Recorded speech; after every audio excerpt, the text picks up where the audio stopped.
With a giant claw powerful enough to punch through metal. A mouth full of crocodile-like teeth. And a sail on its back. It's the biggest, baddest, weirdest dinosaur you've never heard of. Its name is Spinosaurus. Now we unravel its deadly secrets as we resurrect a monster.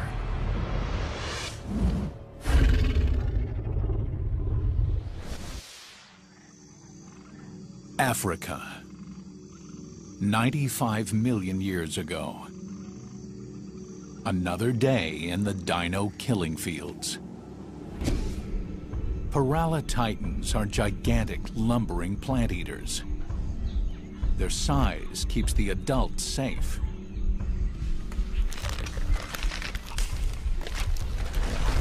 But their babies are a softer target.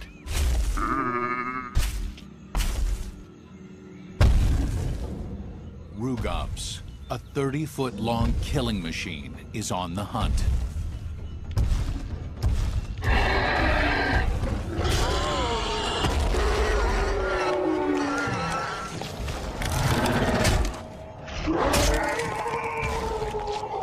Rugop's speed wins the day. But it's not over. In this land of giant killers, there is always a bigger beast. Enter Spinosaurus.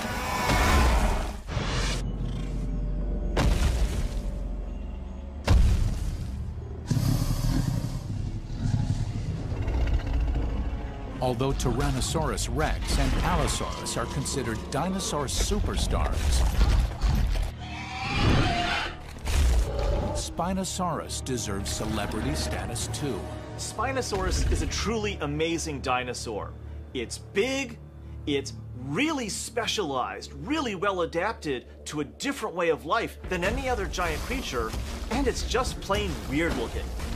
It certainly is one of the great stars in the history of dinosaurs. Spinosaurus has earned its Hollywood star. It's big and bizarre with a seriously bad attitude. If I heard that there was a living Spinosaurus today, I would be there in a flash.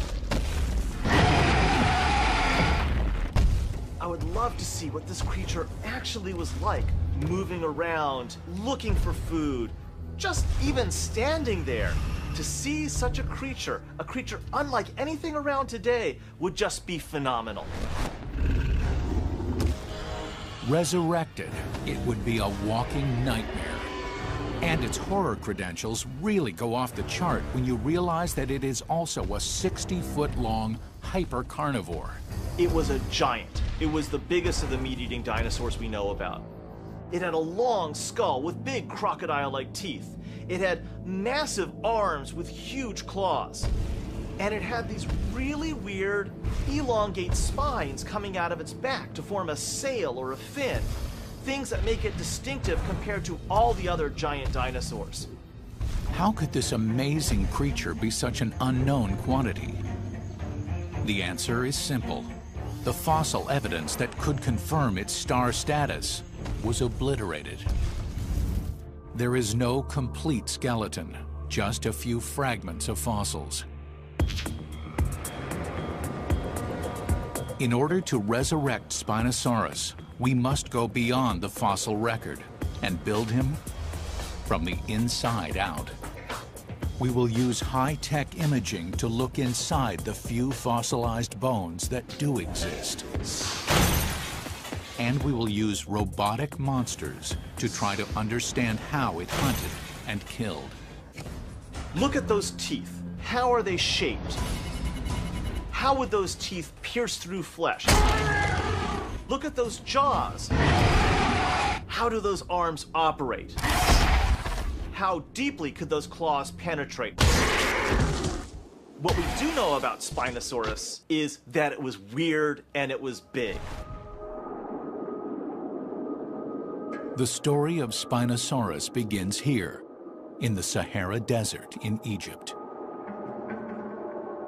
Between 1909 and 1914, German paleontologist Ernst Strummer unearthed the first and only fossil bones of Spinosaurus.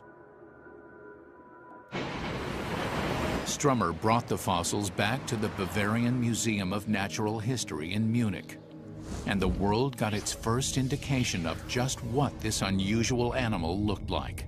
This is a photograph of the actual type specimen of Spinosaurus aegyptiacus, which was mounted on the wall in the museum in Munich. This is what puts the spine in Spinosaurus. You can see the dorsal vertebra here with these amazing dorsal spines sticking up. This one here is 1.65 meters, so 5.5, almost 6 feet. This is this long crocodilian-like jaw here. Really an amazing skeleton, and this is the one and only Spinosaurus skeleton that has ever existed. But the skeleton didn't last long. Human history collided with prehistory. During World War II, Allied bombers conducted long-range bombing missions over key installations across Germany. Sadly, the Bavarian Museum was across the street from the Nazi Party headquarters. And on April 27th, in 1944, the Allied forces bombed Munich, and collateral damage destroyed the museum. The Spinosaurus skeleton was smashed to dust. What had survived for 95 million years was vaporized in the fog of war. Since there are only a few bits and pieces known from the original Spinosaurus, it's pretty difficult to put it together. What we need is a link. What we need is something to tie those pieces together. The few photographs of this amazing discovery have inspired our team. They provide a foundation that allows us to resurrect a monster. But these photos raise questions about how this predator hunted and killed. Why were its jaw and teeth so different from those of other carnivores? Unlike a typical meat-eating dinosaur, it's got this long, very crocodile-like snout and cone-shaped teeth, rather than the railroad spike-like teeth of T-Rex. Why did it have such huge forearms, tipped with gigantic claws? The claws and hands of Spinosaurus, honest to goodness, are like industrial meat hooks. If you were to go to a slaughterhouse or a butcher's shop, that's where you would see their modern equivalent. And what about that bizarre spine that gives Spinosaurus its name? All those long spines together form this big sail or fin on the back. It's a narrow structure. What's it for? In order to find out, we must travel back 95 million years. The Earth that Spinosaurus inhabited would be unrecognizable to us. What is today the Sahara Desert was a vast network of tidal and mangrove swamps. The hot climate allowed for a multitude of plants and animals to flourish. There was plenty of prey for Spino, but also plenty of competition. Spinosaurus certainly was a big apex predator, but it wasn't alone. When we go and look at the environment that Spinosaurus lived, we see a couple of really large predatory dinosaurs. We even have indications there might even be more. Spinosaurus lived in an environment with extremely large plant-eating dinosaurs that may have been a major food source. But it was competing for this food source against some pretty tough customers. One of Spino's main rivals was a giant predator with a mouthful of a name, Carcharodontosaurus, and it had a mouthful of fearsome shark-like teeth. It's essentially a giant land shark, a terribly fierce creature. It has a huge jaw. And lurking just offshore, Giant crocodiles as big as a bus stalked the warm, brackish waters. This thing could have preyed upon just about anything it wanted to, probably including dinosaurs. But one alpha predator ruled them all: Spinosaurus.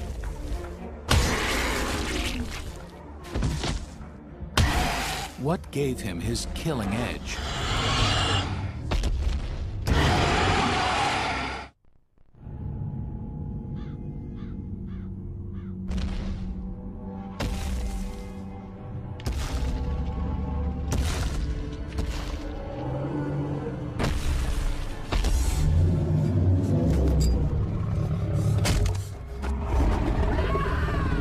We are lucky. We have resurrected a monster. But 95 million years separates us from this huge killer.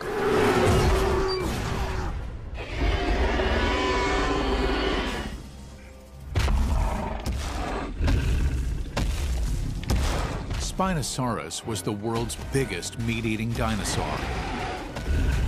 Yet it has become a postscript in dinosaur history.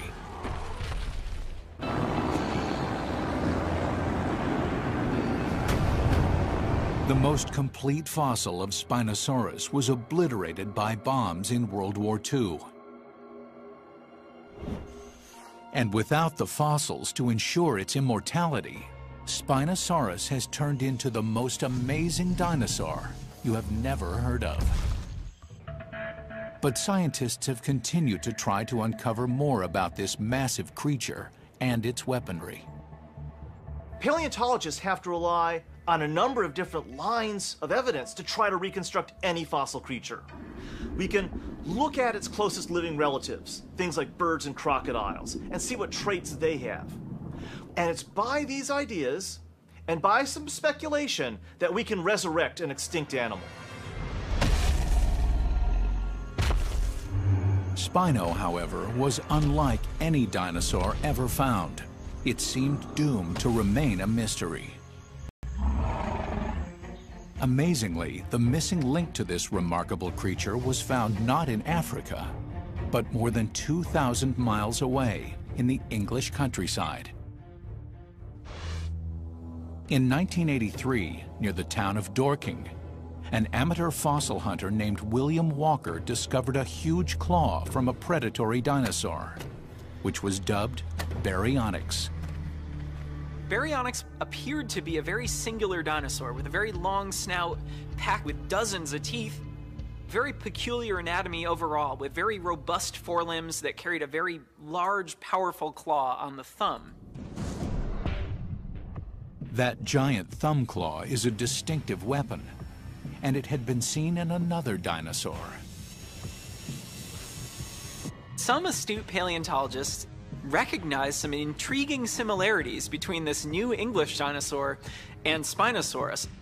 Paleontologists determined that Baryonyx was a close relative of Spinosaurus. We can use information that we find about baryonyx, which are known almost completely, to allow us to sort of fill in the blanks about what we don't know about Spinosaurus. Baryonyx is like a mini Spinosaurus, without the sail. Using its skeleton as a template, scientists were able to reconstruct Spino. And when it was done, it proved to be an absolute monster. 60 feet in length, 7-foot forearms, 15-inch claws, and 9 tons. Spino was nearly as long as this 18-wheeler and 6,000 pounds heavier. And it outweighed and outreached the legendary T-Rex and every other big predatory dinosaur. Size matters, but the weaponry matters even more. And rebuilding Spino's toolkit is the key to understanding what and how it killed.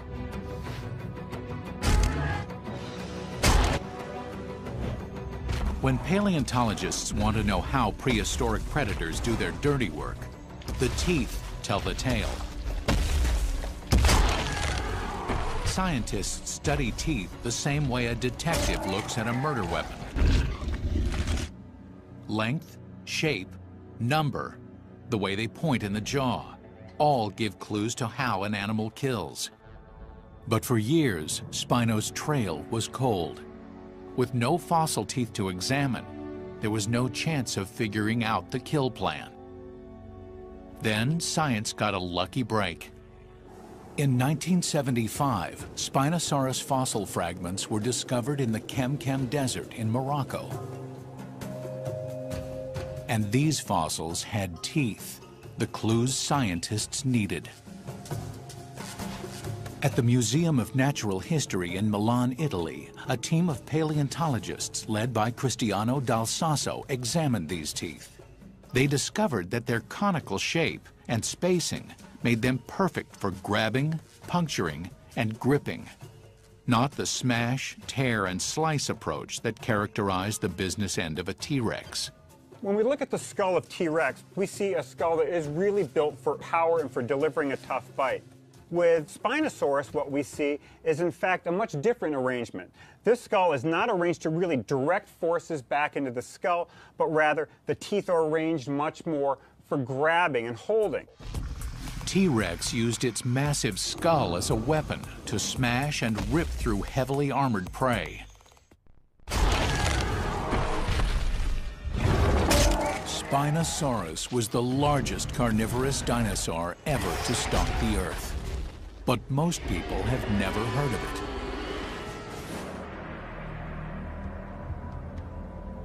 Now, our scientific team is resurrecting this monster to try to figure out how it lived, hunted, and killed. Resurrecting a dinosaur like Spinosaurus is pretty difficult, especially when the first specimen was destroyed and we can't even use those original bones. Recently discovered skull fragments reveal that Spino didn't bite like other big dinosaurs. Its teeth weren't designed to tear through armored skin, bone, and flesh like T-Rex. They're cone-shaped teeth, 6, 8, 10 inches long, possibly longer, sticking out of tremendously powerful jaws. Really, really nasty weapons of destruction. How did it shred its prey?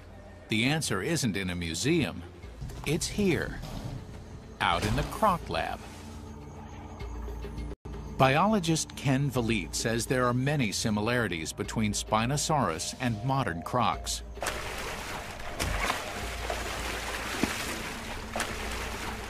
If you look at this skull as analogous to a Spinosaurus skull, we have a fairly low skull that's elongated with a slender snout and lined with these conical teeth. Crocodilians have the most powerful bite forces of any animals that have been measured. They have a tremendous crushing power in their jaws, but they don't have teeth that are meant to tear and separate prey items into bite-sized pieces. So if your teeth don't cut it, how do you kill? They can grab a hold of a prey item and go into the death roll. And just by the mass of their body, they can tear an item off of a prey animal. Tearing an animal to bits in a death roll is brutal, yet effective. Spino was way too big to spin. But crocs have another terrible trick.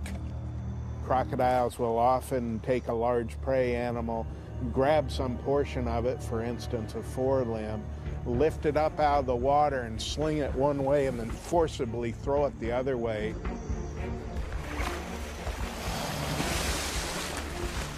And the mass of the prey animal tears the limb away. They swallow that, they go find the body and do that again. Crocodiles literally shake their prey to bits.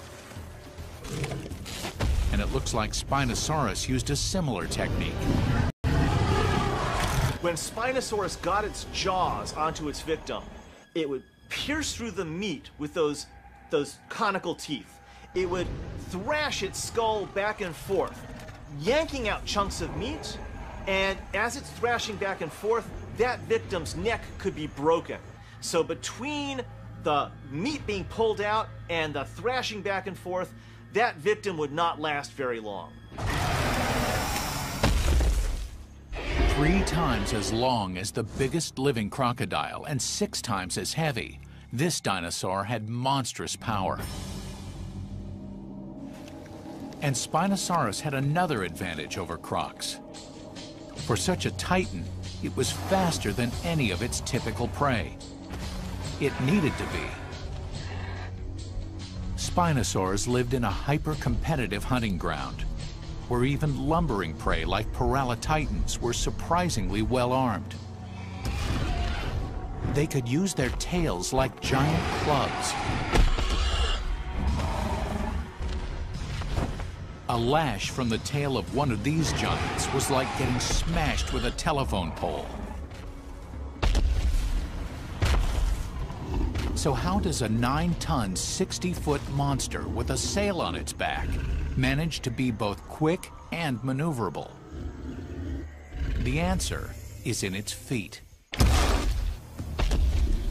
This is an adaptation for speed and for forward locomotion. So if you look at the leg and the foot of a meat-eating dinosaur, it's all about moving forward. To keep 9 tons of speeding Spino on track, the monster's hips and leg bones were engineered to withstand huge stress and torsion. They have this really strong bone box, essentially, that forms this big muscle attachment point. It's like the girders on a bridge. So then they can have these big leg muscles that come up and attach to this bone box, and then it creates a very efficient system. Flexible feet, immense legs, and reinforced hips. Spino was a phenomenal running machine. If Spinosaurus was coming for you, you'd better learn how to hide. If you ran in a straight line and it was chasing you, it would get you, unless you were an Olympian athlete, and then you've got a chance to book away from it faster than it could run. Unfortunately, we're at the right height for it to grasp, to snap out with those jaws. All dinosaurs were swift movers compared to a lot of modern creatures. It could catch any one of us. A picture is emerging of a fast and furious killer, quick enough to hunt down prey, strong enough to shake it to bits. But this monster has more terrible secrets that must be explained. Each of its arms, bigger than a grown man, was tipped with 3 massive meat hooks. How did Spino use them? And just how much damage could they inflict? As we scientifically resurrect this creature, we have re-examined its 6-foot jaw. But it had another formidable weapon: huge razor-sharp claws on muscular arms.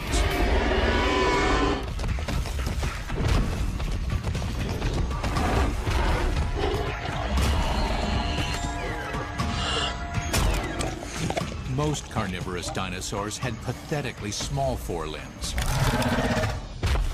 By comparison, Spino looks like a bodybuilder with giant claws.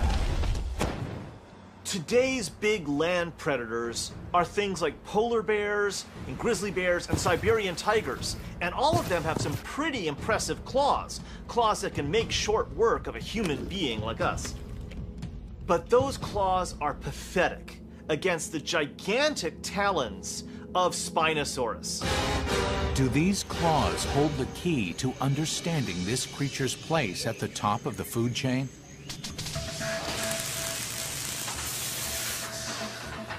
In a lab near Los Angeles, scientists and special effects experts have joined forces to perform a unique and innovative experiment.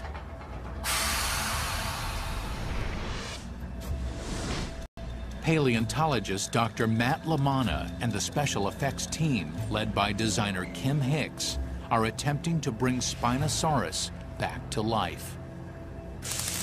This is a reconstruction of the arm of Spinosaurus based on the largest known Spinosaur individual.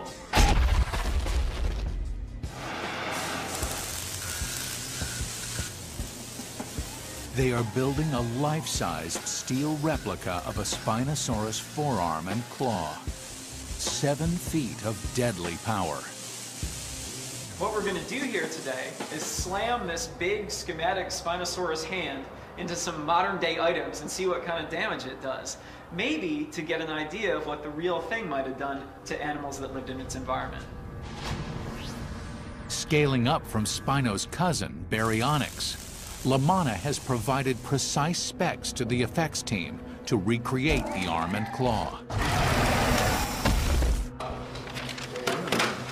The proportions of the arm look really good, because you guys have followed the references that I gave you really well. We boosted it up to 7 feet per your concepts of what the actual scale was also.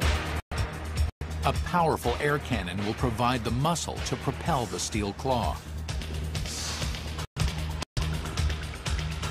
The entire device is anchored to the concrete floor using 17 half-inch bolts. If this thing gets loose, it could kill someone.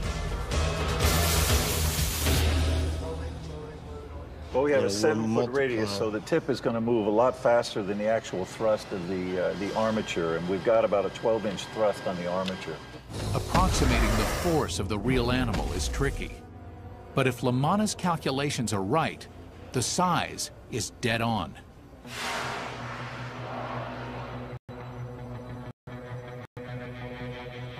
The other real danger is the unexpected return of the hand. When you're not looking, it's kind of like a boom on a sailboat. If you're looking the wrong way and it comes back across the ship, it'll knock you out.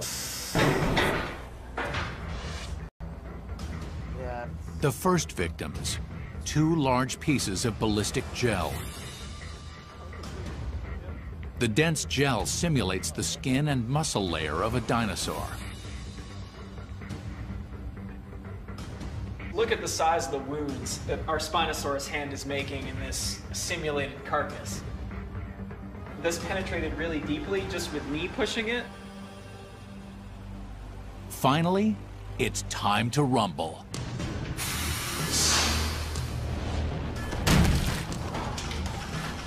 Yuck. That's what happens. Look at the slime trail. I have to admit, I was expecting a splatter. But I think what we got is even more impressive in the sense that the depth of this wound, the like long, jagged wound that this yields. Imagine you're the body of a big animal, something that gets hit with that, and that's a devastating wound. Now, our recreation team ups the ante. They want to see the upper limits on Spinosaurus's smackdown power. The claws easily rip into flesh, but could they have slashed through the armored skin of prehistoric prey? It's time to really test Spino's power against steel. Bring in the car door.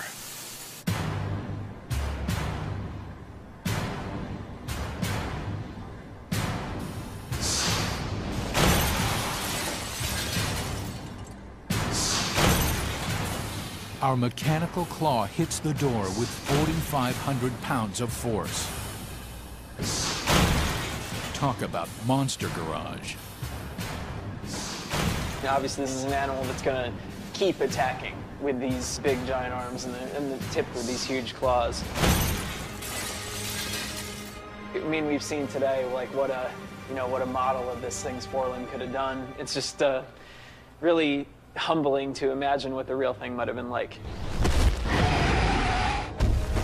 And imagine what it would do to a human being.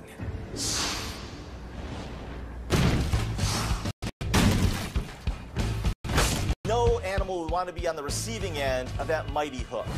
But there's still one big mystery to explain. What did that spine that gave this saurus its name actually do?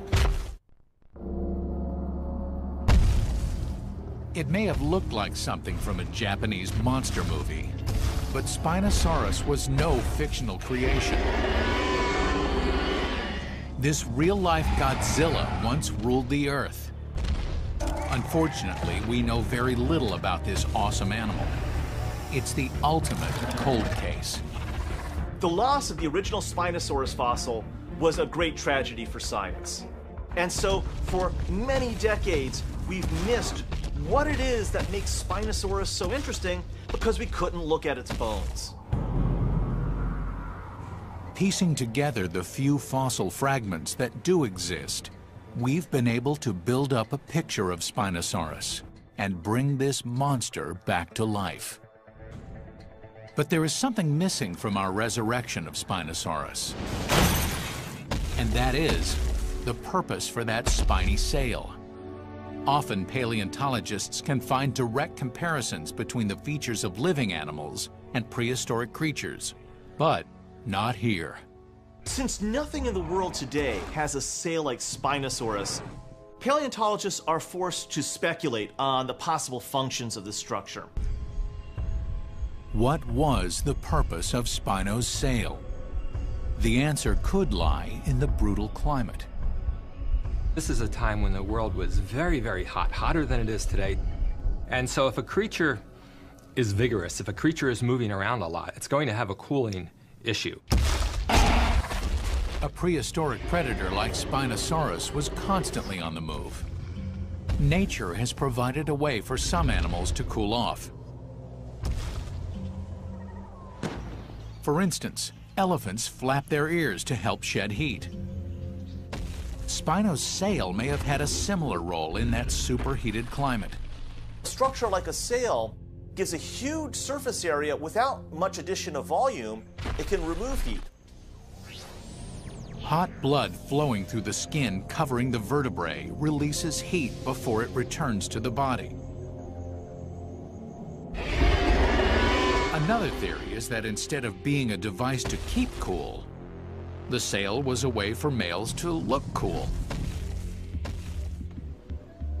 It's quite common in animals for males to sport extravagant horns or elaborate plumage to attract females. Spino's sail could have been the equivalent of a peacock's tail. It could show off against maybe other Spinosaurs, maybe in tests of showing off which is the better Spinosaurus, which is the dominant one, which one gets all the girls or whatever it is. But with only one skeleton ever discovered, it's impossible to know if the sail was found only on male Spinos. But now, there's a radical new theory about the purpose of the sail from Italian scientists studying the only existing fossilized vertebrae: fishing. That's right. Many paleontologists believe Spinosaurus was not only the world's biggest fisherman, it used the biggest lure. Some fish-eating birds, like herons, use their wings to create shadows while standing in the water. Fish are attracted to these dark areas. And when they swim near, the birds grab them with their beaks. Did Spino use its fin the same way and then use its teeth and claws to nail the kill? In an attempt to answer this question, Cristiano Dal Sasso and his colleagues examined the Spino jaw fossil. They discovered an intriguing feature. The snout is covered with a number of enlarged pits. These pits have been found only in the Spino family. So what purpose did they serve? Once again, the answer may lie with the modern crocodile. It's been discovered in recent years that modern crocodilians, like alligators, have specialized pits in their snout. Those pits hold receptors that allow them to detect motion in the water. Now, there are also lots of pits in the snout of Spinosaurus. And it may be that in Spinosaurus, we have the same type of sensory features. But how can we tell if Spino had these sense organs? How do you look inside a 95-million-year-old skull? The Italian scientists decide to use a CT scan to disclose the hidden structure of Spino's head.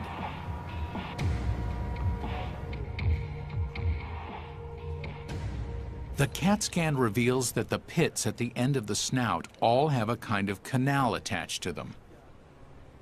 Dal Sasso and his colleagues believe that these canals may have been nerve pathways to the pits. We don't know this for certain, and it will take some detailed anatomical work to demonstrate those pits are the same thing as the pits in crocodilians. With what could be motion-detecting pits at the end of its nose, and a skull and teeth that look like a crocodile's, the scientific team is starting to think Spinosaurus might also have behaved like one, too. In fact, maybe this long, low skull was crocodile-like for the same reasons that crocodile skulls are crocodile-like. That's really handy as a means of actually catching and eating fish. The giant claws that Spinosaurus could use to disembowel its victims would serve just as well as a pair of monstrous hooks. Remarkably, the largest ever land predator was also a formidable water predator.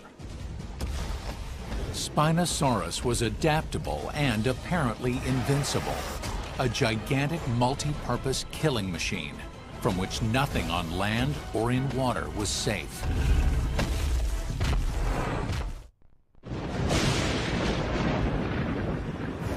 Another day, another battle for supremacy. And Spinosaurus was top alpha dog. It was the biggest land predator the world has ever seen. So big, even a rival giant predator like Carcharodontosaurus would have been no match for its power. Spinosaurus, given its huge size, probably could have muscled away a Carcharodontosaurus from its kill. We've seen that Spinosaurus was the perfect killer, with jaws, claws, teeth, and speed that easily dominated the Cretaceous landscape. But about 95 million years ago, within the blink of an eye in geological time, this monster disappears. Why? Spinosaurus was the last of its kind. It was really good at what it did, but the problem is the world changed around it, and Spinosaurus and its lineage didn't adapt. A chain of earth-shaking events caused temperatures to plummet. The sea receded. Spino's lush habitat changed for the worse. Sea level dropped and the habitat of Spinosaurus was degraded. Essentially, the niche of an organism is an economy, and that economy can run just great for 1 million years, and then something can get out of balance, and there goes that organism. First to die off are the big plant eaters, like Paralititan. And this makes finding food difficult for Spino. And when you're this big, you need to eat. All the time. Spinosaurus's own massive size is becoming more of a problem than an asset. It was only equipped to kill increasingly scarce big prey. Smaller predators like rugops could handle the change. Spinosaurus was forced to scavenge, and its size was no help against a pack of small, agile predators.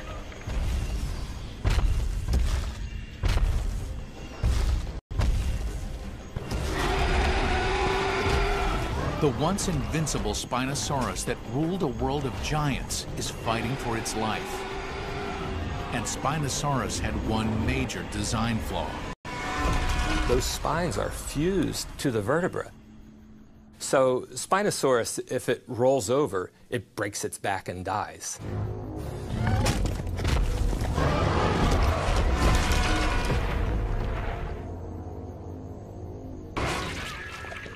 Spino's amazing sail, whether cooling device, sexual ornament, or fishing apparatus was a symbol of a creature that was too big and too specialized to live in a rapidly shifting environment.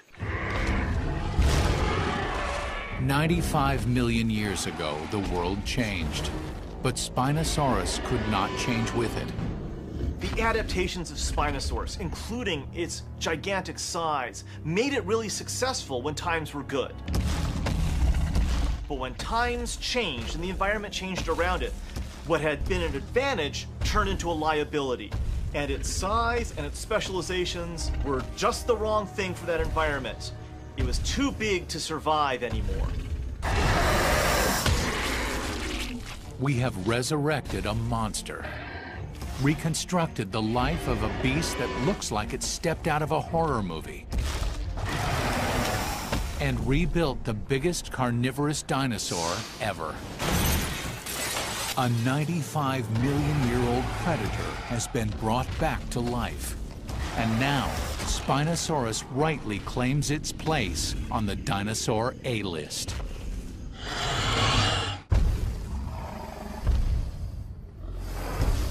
But what other monsters lie beneath our world? Monsters waiting for resurrection.